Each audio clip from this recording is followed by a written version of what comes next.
તો સીઝફાયરને લઈને લોકોની પ્રતિક્રિયા પણ સામે આવી રહી છે। સૌથી મોટા સમાચાર જે સામે આવ્યા, યુદ્ધ વિરામ હવે લોકોની પણ આ મામલે પ્રતિક્રિયા છે તે સામે આવી રહી છે। લોકો શું કહી રહ્યા છે આ મામલે તે પણ સાંભળીશું। ગુજરાતવાસીઓની પ્રતિક્રિયા, સીઝફાયરને લઈને શું કહેવું છે લોકોનું। અમે સૌ સરકારના નિર્ણયથી સહમત છીએ। પાકિસ્તાન આતંકવાદી પ્રવૃત્તિ કરશે તો ભારત જવાબ આપશે। જનતાનું કહેવું છે સરકારના નિર્ણયથી લોકો પણ સહમત છે। નાગરિકો સાથે લોકોનું એ પણ કહેવું છે જે પ્રતિક્રિયા સામે આવી રહી છે, પાકિસ્તાન જો હજુ પણ આતંકવાદી પ્રવૃત્તિ કરશે તો ભારત તેને તેની જ ભાષામાં જવાબ આપશે।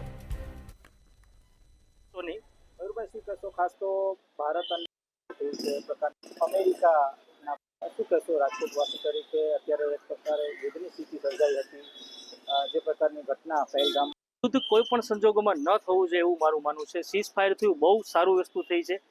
એક રીતે ભારતે જે પાકિસ્તાનને પાઠ ભણાવ્યો છે, જેને લાંબા વર્ષો સુધી યાદ રહેશે કે આતંકવાદ ક્યારેય ન કરવો જોઈએ, નહીંતર અમે લોકો ભારતવાસીઓ એકદમ સક્ષમ છીએ કે આખું પાકિસ્તાનને નિસ્તેનાબૂદ કરી શકીએ છીએ। પણ અત્યારે જે સરકારે નિર્ણય લીધો છે ખૂબ સારો લીધો છે। બંને પક્ષને આનાથી ખુંવારીઓ ઓછી થઈ જશે।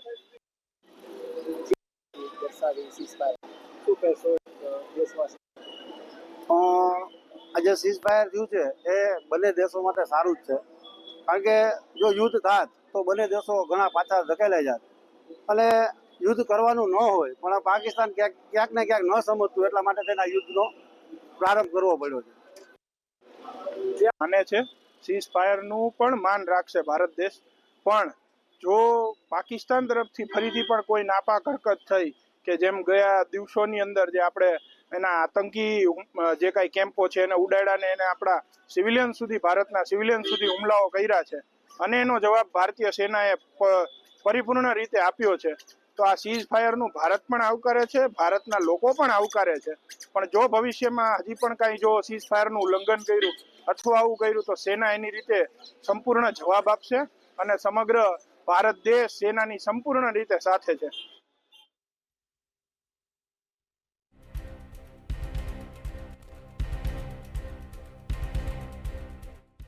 છે તે સામે આવી રહી છે।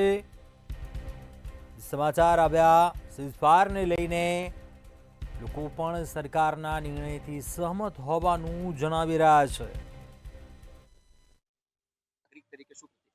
એ અમને બહુ ગર્વ થાય છે ભારત જે રીતના પ્રતિક્રિયા આપી રહ્યું છે તે, અને અમે તો એવું ઈચ્છીએ છીએ કે પાકિસ્તાન તરફથી કોઈ સીઝ ફાયર અપીલ થાય તો એને માન્ય કરવામાં ના આવે। આ વખતે ચાન્સ છે Bharat once and for all Pakistan जो जवाब આપવાનો છે એ આપી દે, કારણ કે तो सर क्या कहेंगे देशों के बीच, इंडिया और पाकिस्तान के बीच? लेकिन मुझे नहीं लग रहा है कि ये पाकिस्तान मतलब कि सीज फायर का वो करेगा, मतलब सीज फायर का सम्मान करेगा, उसको मुझे लग रहा है कि उल्लंघन करेगा और इसका हम लोगों को फिर उसी हिसाब से हम लोगों को रिटेलिएट भी करना है ना। ऐसा नहीं है कि मतलब कि दोनों देशों में ऐसा ट्रम्प के बोलने के कारण कि हाँ कि उन्होंने कर दिया है, लेकिन ऐसा कुछ देखने को तो नहीं लगा कि अभी तक सीज फायर का पूरा वो हुआ है, क्योंकि एलओसी में अपना गोलीबारी का भी न्यूज आता ही है कि वो हो ही रहा है ना। मैं सवाल लूंगा। सीज फायर हुआ है, लेकिन इसमें क्या है ना, वो ये सब अमेरिका का चाल है और ये अमेरिका जो है ना सब युद्ध करवाना चाह रहा है। अभी न्यूज़ में सुनने में आ रहा है कि डोनाल्ड ट्रंप आपका सऊदी आ रहा है, वो हो सकता है कि अपना पूरा फोकस उधर करना चाह रहा है, इसलिए सीज फायर भी करवा रहा है इंडिया पाकिस्तान के बीच में। लेकिन अभी जैसा पाकिस्तान ने आतंकवादी हमला करवाया था, ये नहीं होना चाहिए था। सर શું કહીશું? ઇન્ડિયા તો સંપૂર્ણ પાડશે, સામેવાળા પાડવાના નથી, એટલે આ સીઝ ફાયરનો કોઈ અર્થ રહેતો નથી। એક બે દિવસમાં તમને ખ્યાલ આવી જશે કે આ સીઝ ફાયરનો ભંગ કર્યો છે, એટલે cease fire what is the cease fire? બંને મનથી તૈયાર હોય તો સીઝ ફાયર, ફોર્સથી સીઝ ફાયર થવાનું જ નથી અને અગાઉ જે કર્યું છે એ જ મોદી સાહેબે કન્ટિન્યુ કરવાનું છે। સર જે રીતે યુદ્ધની સિનિયર સિટીઝન તરીકે શું પ્રતિક્રિયા? ઇમિડિયેટ પ્રતિક્રિયા તો એ થઈ કે આ થોડું જલ્દી થઈ ગયું।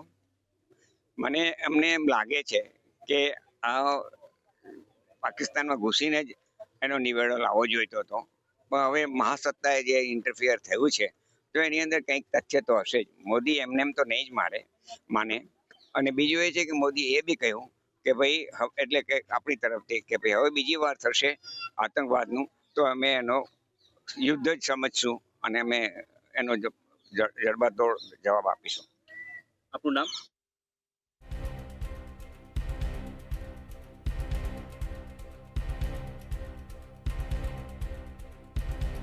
સામે આવી છે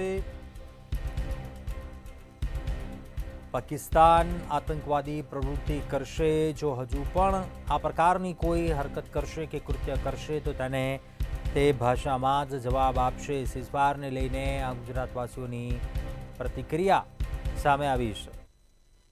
ભારત અને પાકિસ્તાન વચ્ચે જે યુદ્ધ ચાલી રહ્યું હતું એ યુદ્ધ વિરામ કરવામાં આવ્યું છે, પરંતુ એ યુદ્ધ વિરામ કરવા માટે અમેરિકાની મધ્યસ્થી લેવામાં આવી છે. જે રાતે પાકિસ્તાન દ્વારા જે નાપાક હરકતો કરવામાં આવી હતી તે આપણા રહીશી ઇલાકો ઉપર પોતાને ડ્રોન છોડવામાં આવ્યા હતા, પરંતુ આપણી એર ડિફેન્સ સિસ્ટમ દ્વારા એમના જે ડ્રોનને તોડી પાડવામાં આવ્યા હતા. એના પછી ભારત દ્વારા વળતો પ્રહાર કરવામાં આવ્યો. એમના જે એરબેઝ હતા 4 થી 6 એરબેઝને તોડી પાડવામાં આવ્યા છે. એ એરબેઝ તોડી પાડવાના હિસાબે પાકિસ્તાન અમેરિકાની શરણે ગયું અને શરણે ગયા પછી પાકિસ્તાને અમેરિકાને કીધું કે ભારતને આપણે યુદ્ધ વિરામ કરવા માટે તૈયાર થયું છે, પરંતુ જો વારંવાર પાકિસ્તાન દ્વારા એવી જો નાપાક હરકત કરવામાં આવી તો ભારત હંમેશા માટે યુદ્ધ માટે તૈયાર છે. દેશના વડાપ્રધાન દ્વારા અને સેના દ્વારા કહેવામાં આવ્યું છે અગર જો કોઈ પણ આતંકવાદી હુમલો ભારત ઉપર કરવામાં આવશે તો એ આતંકવાદી હુમલાનો જવાબ અમે યુદ્ધ રૂપે આપીશું. પાકિસ્તાનનું યુદ્ધનો વિરામ આવ્યો છે તે એક દ્રષ્ટિએ સારી વાત છે. ભારત અને પાકિસ્તાનમાં બંનેમાં નુકસાન મોટા પ્રમાણમાં થઈ રહ્યું હતું. તે આજે અમેરિકાના મધ્યસ્થાનમાં આજે જે વિરામ આપવામાં આવ્યો છે યુદ્ધનો તે સારી વાત છે, પરંતુ મને એવું નથી લાગતું કે પાકિસ્તાન ફરી અણવચંડી ના કરે એવું મને લાગતું નથી. નમસ્કાર. આજે ભારત પાકિસ્તાનનું યુદ્ધ ભારત પાકિસ્તાનના શરતના આધીન ભારતે શરતો મૂકી એ આધીન આજે યુદ્ધનો વિરામ થયો. આમ જોઈએ તો લોક માટે હિતકારી છે, પણ પાકિસ્તાન જે રીતે છેલ્લા કેટલા વર્ષોથી આ છમકલું કરતું આવ્યું અને ભારતે જબરદસ્ત આ વખતે એને સબક શીખવાડ્યો છે અને ભવિષ્યમાં પણ આવું વર્તન કરશે તો ભારત સરકાર એનાથી ખૂબ આકરું પગલું લેશે અને પાકિસ્તાનને છેટે ભોગવું રહેશે.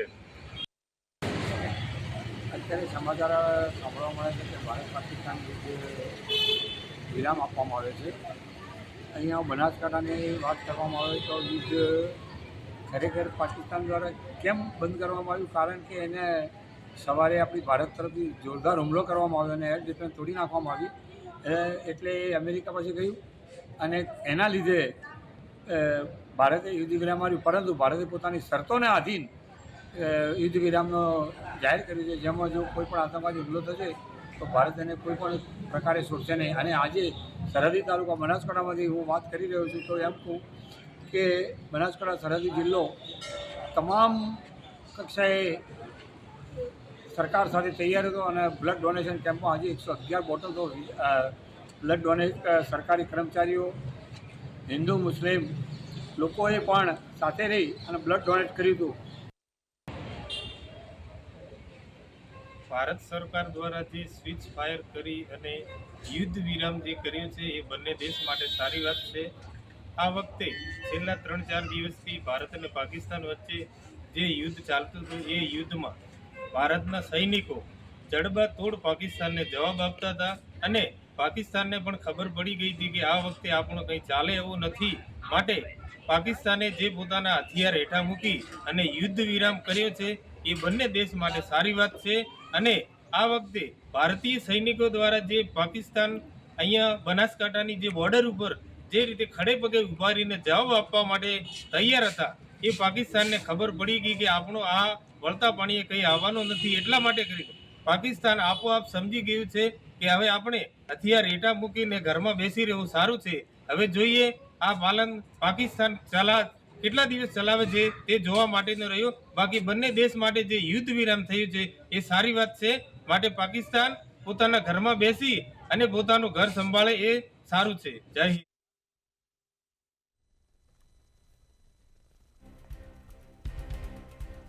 લોકોની પ્રતિક્રિયા સામે આવી રહી છે.